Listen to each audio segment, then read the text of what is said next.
Hello, Happy New Year and welcome to the weekly gaming roundup for the 8th of January 2020. Hope you guys have had a pleasant start to the new year, and here are some gaming news. First things first, Valorant has finally released a new agent. I'll fight anybody. I'll fight everybody.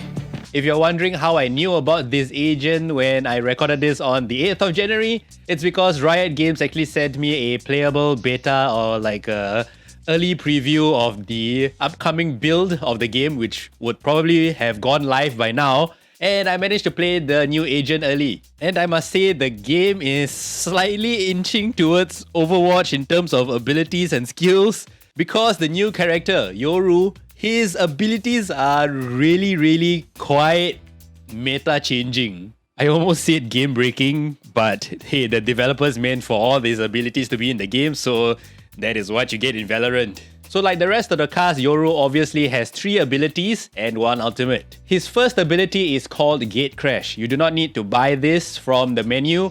He has this at the start of the round. The first version of Gate Crash, when you activate the ability and you press left click, he will send a slow-moving orb right in front of him, and whenever you press the ability button again, Yoru is able to teleport to where the orb is at when you press the ability button. The second version is if you use the ability and you right-click, he places the orb in place and you can just like go around the area, and then when you press the ability button again, you are able to teleport back to where you placed the orb. So it is a good scouting tool slash, I don't know, if you want to charge that orb right straight into the enemy territory and you just teleport right in the middle of nowhere.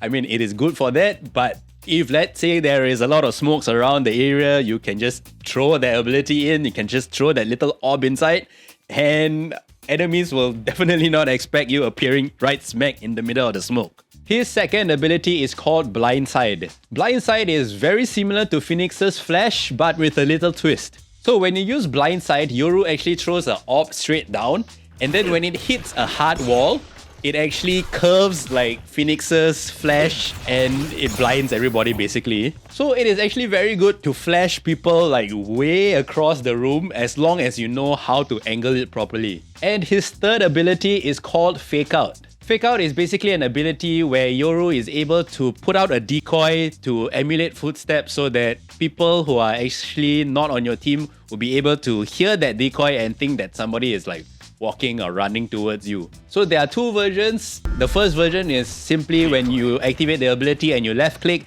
he just sends the decoy out in a straight path. The second version allows Yoru to just put the decoy in place for a moment, and then when you activate it, then it will start walking. And that brings me to his ultimate, Dimensional Drift. So what Dimensional Drift is that whenever you activate the ability, you are invisible to the enemy's eyes, but you are able to run around, scout the whole entire area, you can see whatever is happening. People can't see you, but you can't shoot, you can't do anything else, so it's basically just like a recon sort of ultimate. But when the timer runs out, you appear where you are currently at when the ability is done. So basically, Yoru will just appear wherever he is when the ultimate timer runs out. So one of the few uses that I found for this ability is that you can reposition yourself anywhere around the map. So if you are attacking a point or whatsoever, you are able to just use the ultimate, and for all you know, you just appear at the bomb site and no one would see you. And I personally have not been able to track the Yoru. Unlike Omen, you know, whenever Omen appears out of nowhere, when he uses his ultimate, you can actually see a shadow and you can actually hear it. I actually have not heard Yoru appear wherever he's appearing when his ultimate is done.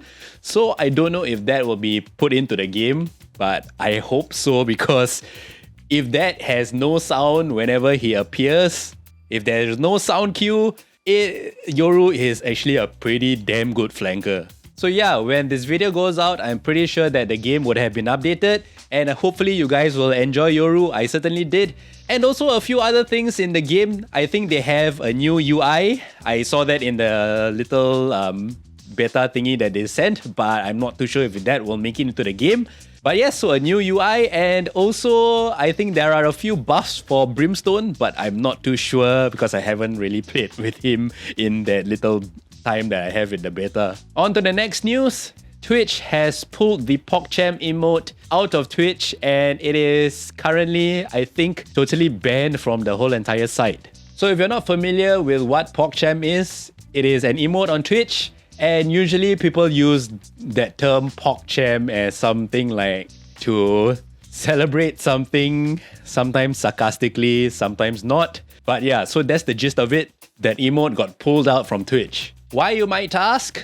It is because the emote actually uses the face of Ryan Gutierrez, better known as Gutex, and he was one of the more prominent players in the fighting game community. He actually played games like Street Fighter and all that stuff, and he said some pretty nasty things on Twitter, which prompted Twitch to pull the emote out of Twitch itself and not use his likeness anymore. I would explain how and why PogChamp became such a popular term on Twitch, but it is going to take a long time. Just go online and search for the term PogChamp. I'm pretty sure you can find a lot of explanation there. But the gist of it is that Ryan said pretty questionable things on his Twitter, and because of that, Twitch has finally took out that legendary emote. Twitch has come out to say that PogChamp is not forgotten. It is still quite a prevalent term and phrase that everyone uses on Twitch, but Ryan's face will not be associated with it anymore in the platform. So I think maybe they will come up with a different emote for the term.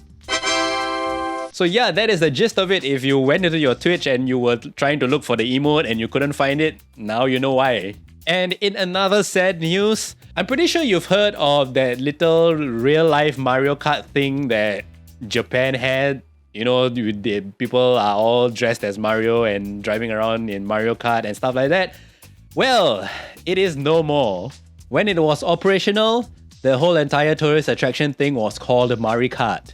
So if you have seen all these pictures of people dressing up as Mario and all the characters from the Mario series driving cars on the streets of Japan, and even better if you have experienced it, I really don't know what to say. It's no more.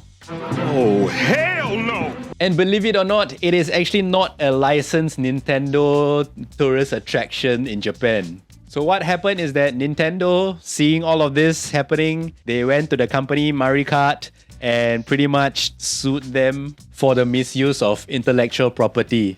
And obviously, Mario Kart lost because it is Nintendo's IP. So they have no choice but to close. Actually, they didn't really close straight away. They had to change the costumes, change the cars, nothing to do with Nintendo anymore. But obviously, because of last year, 2020, and the terrible economic situation, they had no choice but to close the company down. I feel really bummed out for this because I actually wanted to try once in my life. I think I saw it 2 years ago when I made a trip to Japan, and no chance anymore. So that's all for this week's news roundup. Sorry to end it in like a super low note, but hey, that's the news. I can't do anything about it. I'm just reporting it. Tune in next week for more updates. Yeah!